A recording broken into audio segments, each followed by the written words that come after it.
My name is Adriana Rivera Bonilla. I work as a SAP Cloud ALM consultant at Otto Group 1.0, who is a company that provides IT services for the whole Otto Group. We started a year ago with the hands-on in Cloud ALM, and actually one of our challenges is to change the mindset of our users. We started with the monitors, migrating the whole monitors of Solution Manager to Cloud ALM, and actually to explain how Cloud ALM can provide benefits to the users. Cloud ALM help us just reducing the amount of the incidents for our users because the notification help them to react very quickly for the issues they already have.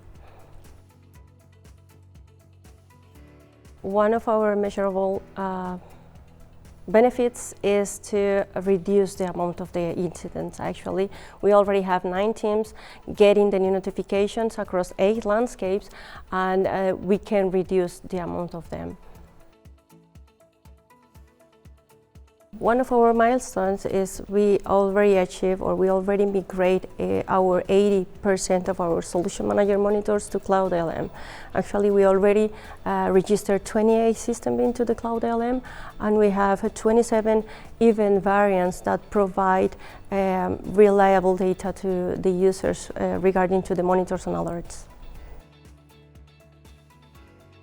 Currently, we are focusing on Cloud ALM operations area, but in future we will implement the implementation area to bring the users for test management and project management too.